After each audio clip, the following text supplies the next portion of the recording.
తమ్ముడు గుత్తి వంకాయ కూరలో గుత్తి లేదండి, ముచ్చుకులతో కూర వండారు. చెప్తున్నా కదా, పిసిగేసిన గుత్తి. టమాటా పప్పులో టమాటా లేదు. ఇంకా అలా ఉంది సినిమా. అతుకులు బంత, డైరెక్షన్ ఫ్లాప్. మంచి అట్టర్ఫ్లాప్ తీసాడు వేణు శ్రీరామ్, మంచి అట్టర్ఫ్లాప్ తీసాడండి. వేణు శ్రీ గారికి చెప్తున్నా, థ్యాంక్ యూ సార్, మంచి అట్టర్ఫ్లాప్ తీశారు. ఇంకోసారి నితిన్ గారితో గానీ దిల్ రాజు గారితో గానీ ఇలాంటి సినిమా తీయొద్దు, తీసి అట్టర్ఫ్లాప్ చేయొద్దు. సబ్జెక్ట్ సరైనది కాదు, ఆ ఎమోషన్ సరిగ్గా వర్కౌట్ అవ్వాలా. చాలా ఆశలు పెట్టుకుని వచ్చాయి, ఎందుకంటే నితిన్ గారికి చాలా ఫ్లాప్లు వచ్చినాయి. దీంతోనైనా సరే కంబ్యాక్ ఇస్తాడేమో అని ఎక్స్పెక్ట్ చేసా. అది సెట్కి తీసుకెళ్లిపోయాడు సినిమా. మళ్ళీ పెద్ద ఫ్లాప్ పడిపోయింది. సబ్జెక్ట్ ఎంచుకోవడంలో ఫెయిల్ అవుతున్నాడండి హీరో. అంతే, హీరోది ఏం లేదు. డైరెక్టర్ సినిమా చేస్తాడు, ఆ డైరెక్టర్ ఏమో సరైన కథ తీసుకురావట్లా. చూస్తే రొటీన్ రొట్ట అయిపోతుంది. సబ్జెక్ట్ ఎంచుకోలేకపోతున్నాడు. ఏముంది, కాంబినేషన్ కోసం ఆశపడుతున్నాడు, అది మిస్ఫైర్ అవుతుంది. రెండు యాక్షన్ సీన్లు. లయ గారు అన్న, మాకు చిన్నప్పటి నుంచి లయ గారు ఒక చిన్న మెమరీ, ఒక నోస్టాల్జియా అది వస్తుందేమో అనుకుంటే లయ గారు కూడా యాక్టింగ్ మర్చిపోయారేమో అనిపించింది. మొత్తం ఓవర్ యాక్షన్ ఉంది ఆవిడది కూడా.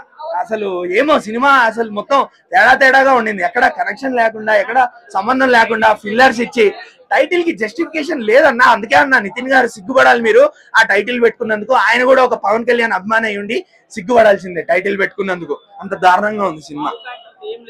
వావ్ ఫ్యాక్టర్ ఒక్కటంటే ఒక్కటి చెప్తా. పోస్ట్ ఇంటర్వెల్ ఒక 20 minutes యాక్షన్ సీక్వెన్స్ వస్తుంది, అది మాత్రం వావ్ ఫ్యాక్టర్. అక్కడ ఒక పురుడు పోసే సీన్ దగ్గర పడే బ్యాక్గ్రౌండ్ మ్యూజిక్ చాలా బాగుంటుంది. ఆ 20 నిమిషాలు సినిమా అంతే, ఇంకేం లేదు. ఆ 20 నిమిషాల కోసం ఇప్పుడు మొత్తం 2.5 గంటలు భరించాలంటే కష్టం కదా ఎవరికైనా. అంతే, సినిమాలో ఏం లేదు అసలు, తలాతోక లేకుండా తీశారు సినిమాని.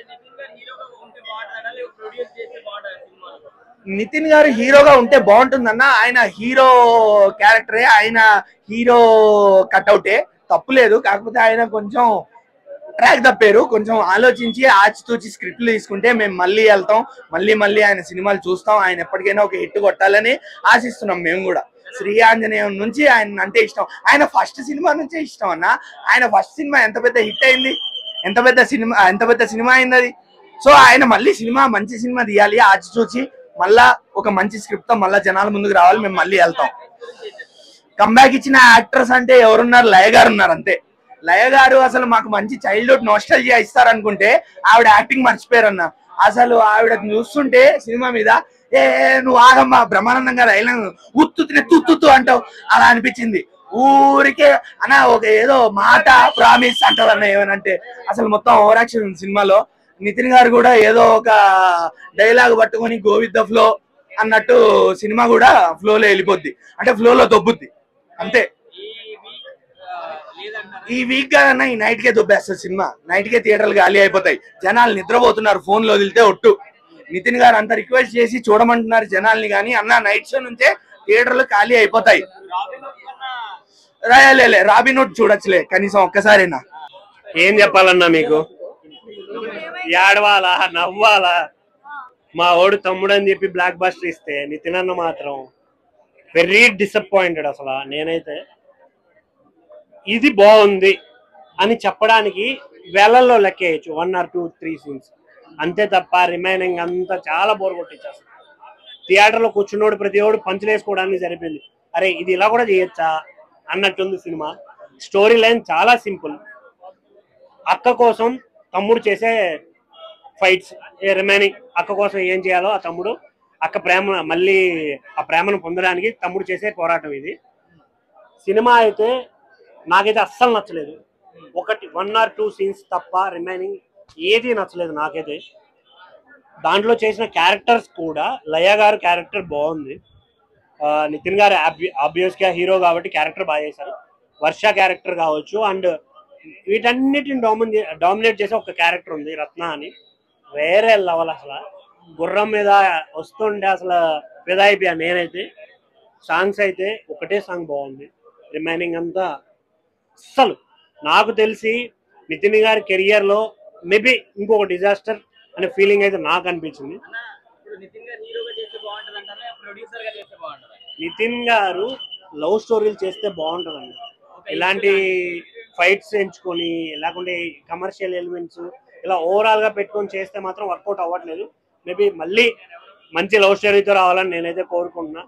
కాకపోతే ఒక్క నెగిటివ్ ఏంటంటే వాళ్ళు అంత బడ్జెట్ పెట్టినా సరే సినిమాలో కంటెంట్ లేదు. కంటెంట్ ఇంకొంచెం బాగుండి ఇంకొంచెం వాళ్ళు ఏదైతే ఎమోషనల్ సిస్టర్ బ్రదర్ సెంటిమెంట్ అని చెప్పారో ఆ సెంటిమెంట్ తగ్గట్టు ఇంకో 4-5 సీన్లు మంచి రాసుకుని ఉంటే ఒక మంచి ఎమోషనల్ సీన్స్ రాసుకున్నా సరే మంచి బాగుండేదేమో. ఆ స్కోప్ ఉన్నా సరే సెకండ్ హాఫ్ ఎందుకో ఆ సీన్స్ పడలేదు. కంప్లీట్ గా వాళ్ళు సెకండ్ హాఫ్ మొత్తం ఒక సర్వైవల్ థ్రిల్లర్ అని చెప్పేసి కంప్లీట్ గా యాక్షన్ బాక్స్ మీద డిపెండ్ అయ్యారు తప్ప కంటెంట్ మొత్తం వదిలేశారు, గాలికి వదిలేశారు. ఆయన రిఫరెన్స్ ఎక్కడ లేవు కాబట్టి ఓకే వెళ్ళిపోతుంది. కాకపోతే ఏంటంటే కొంచెం మంచి సీన్స్ రాసుకుంటే బాగుండదు. ఎందుకంటే రైటింగ్ వైజ్ గా ఎక్కడ ఒక ఫ్రెష్నెస్ ఎక్కడ కనిపించలేదు. ఎక్కడ అరే వావ్ ఫ్యాక్టర్లు ఎక్కడ కనిపించలేదు. ఓన్లీ వాళ్ళు ఏంటంటే ఒక బడ్జెట్ పెట్టుకొని ఒక విజువల్స్ ఫ్రంటల్ గా దాని వెళ్ళిపోయారు తప్ప ఎక్కడ కంటెంట్ వైజ్ గా అయితే జీరో అన్న. కంటెంట్ వైజ్ గా 0% జాయిన్ చేశాడు. కాకపోతే ఒక డిఓపి చాలా బాగుంది. డిఓపి అయినా బీజిఎం అయినా సరే ప్రొడక్షన్ వాల్యూస్ ఆ 3 చాలా బాగున్నాయి. అండ్ యాక్టింగ్ విషయానికి వచ్చేసరికి అందరూ ఏదో గోవిత ఫ్లో వెళ్ళిపోతున్నారు తప్ప ఎక్కడ ఒక వావ్ ఫ్యాక్టర్లు ఎక్కడ అనిపించలేదు, ఎక్కడ కూడా లేదు. ఆయన నెక్స్ట్ మూవీ ఎల్లమ్మ దాని మీద మంచి హోప్స్ పెట్టుకున్నారు కాబట్టి దాంతో గట్టిగా కొట్టాలి. ఈ మూవీ విషయానికి వస్తే మాత్రం రాబిన్ హుడ్ కంటే దారుణంగా ఉంది. రాబిన్ హుడ్ అట్లీస్ట్ మనకి కామెడీ అని ఉంటుంది, ఇక్కడ అది కూడా మిస్ అయింది. బట్ ఓవరాల్ గా ఏదో ఒక బ్యాడ్ మూవీ చూస్తున్న ఫీల్ అయితే వచ్చింది. మూవీ వచ్చేసి ఫుల్ ఫ్యామిలీ మూవీ అండి. సారీ, మూవీ వచ్చేసి చాలా ఫ్యామిలీ మూవీ అండి. మాస్ ఆడియన్స్ కి అర్థం కాదు. ఫుల్ ఫ్యామిలీ మూవీ, కన్నీళ్ళు పెట్టేసేసింది. ఫ్యామిలీ ఎంటర్టైన్మెంట్, ఫ్యామిలీ మాత్రం చూడవలసిన సినిమా. ఫ్యామిలీ మీద ప్రేమ ఉన్న ప్రతి ఒక్కరు ఈ సినిమా చూడవలసిన సినిమా. నితిన్ గారి యాక్టింగ్ వచ్చేసి చాలా క్లాస్ గా చేశారు, క్రయింగ్ గా చేశారు, చాలా సూపర్ గా చేశారు. ఫ్యామిలీ మాత్రం చూడవలసిన. ఆ సినిమా తర్వాత 10 సంవత్సరాలకు ఇలాంటి క్యారెక్టర్ మళ్ళీ చేశాడు. ఆ సినిమా తర్వాత మళ్ళీ మంచి సూపర్ హిట్ అవుతుందని కోరుకుంటున్నాను. లయ గారు కూడా వచ్చేసి 20 years తర్వాత మళ్ళీ కంబ్యాక్ ఇచ్చారు. తన యాక్టింగ్ గురించి చెప్పనవసరం లేదు. అప్పట్లో తను హీరోయిన్, ఇప్పట్లో మళ్ళీ చాలా బాగా యాక్టింగ్ చేశానండి. అక్క సెంటిమెంట్, తమ్ముడు అక్క మీద ఉన్న ప్రేమ, తమ్ముడు యాక్టింగ్ విరిగా తీసేశాడు. అక్క కూడా జీవించేసింది. చాలా బాగుంది, చాలా బాగుంది. సారీ, వావ్ అనే సీన్స్ ఏమున్నాయంటే వావ్ అనే సీన్స్ ఏమీ ఉండవండి. ఓన్లీ మెల్లిగా స్టోరీ మెల్లిగా వెళ్ళిపోతుంది. ఫస్ట్ 10 నిమిషాలు ఏమీ అర్థం కాదు. 10 నిమిషాల తర్వాత మెల్లిగా అర్థమవుతుంది. అక్క సెంటిమెంట్ ద్వారా సినిమా రన్ అవుతుంది స్లోగా. ఫ్యామిలీ వాళ్ళకైతే చిన్న బోర్ కూడా కొట్టదు. సీతమ్మ వాకిట్లో సినిమా ఎలా చూసారో ఫ్యామిలీ ఆడియన్స్ అలా కొంచెం చూస్తారండి. ఎందుకంటే ఇప్పట్లో ఫ్యామిలీ మూవీస్ ఏం లేవండి. స్లోగా వచ్చి కొంచెం గూస్ బంప్స్ కూడా రప్పించిందండి లాస్ట్ క్లైమాక్స్ సీన్స్ లో. ఇంత ఫైట్స్ ఇంతగానో ఉంటాయని అసలు అనుకోలేదు ఈ క్లాస్ మూవీలో. ఫైట్స్ ఎలా ఇవ్వాలో అలాగే ఇచ్చాడండి. ఎట్లా ఉన్నది అభిమానంతో తీసుకున్నది నితిన్ గారు. అంటే పవన్ కళ్యాణ్ గారు ఎప్పుడైనా ఒక బ్లాక్ బస్టర్ అయినా ఎప్పుడైనా ఒక స్థాయిలో ఉంటాడు. ఎన్ని టైటిల్స్ పెట్టుకున్నా కూడా పవన్ కళ్యాణ్ గారికి ఎక్కడ పేరు అనేది ఖరాబ్ కాదు. Pavan Kalyan that is power star. కానీ సినిమా మాత్రం చాలా బాగుంది, ఎక్కడ కూడా బోరింగ్ లేదు. నితిన్ అన్న గారు ఏం చెప్తున్నా, మీరు ఎంత ఆదరిస్తారో, పవన్ కళ్యాణ్ ఎంత ఇష్టపడతారో. ఓకే, ఈ సినిమా మాత్రం ఒక బెస్ట్ మూవీ అని చెప్పొచ్చు. ఒక యావరేజ్ అని చెప్పలేము, ఫట్ అని చెప్పలేము. ఒక నార్మల్ గా ఉంది, వన్ టైం చూసుకోవచ్చు.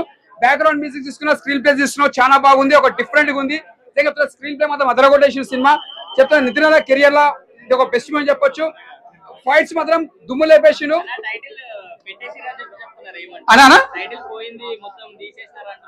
అంటే అట్లా ఉండాలి, సినిమాకి బలం ఎలా ఉందో దాని తగ్గట్టు పెట్టిరన్నా. తను ఎట్లా అనుకోవద్దు. ఏదో అభిమానంతో పవన్ కళ్యాణ్ పేరుతోటి మన నితిన్ గారు పెట్టుకోవచ్చు. ఆ అభిమానంతో సినిమా మాత్రం మంచి సినిమా అని చెప్పొచ్చు, ఒక బెస్ట్ మూవీ అని చెప్పొచ్చు. ఎక్కడ కూడా బోరింగ్ లేదు, మంచి ఒక అట్లా ఉండదు. కన్నప్ప అంటే దేనికి మనం పోల్చొద్దు. ఆ కథగా అలాగా ఉంటది, ఈ కథ అలాగా ఉంటది, దేనికి దానికే ఉంటది. దేని సినిమా చూసినా దాన్ని మనం ఎంజాయ్ గా చూడాలి, నచ్చ చూడాలి, లేకుండా లేదు. సినిమా మాత్రం యావరేజ్ అని చెప్పొచ్చు. ఓకే.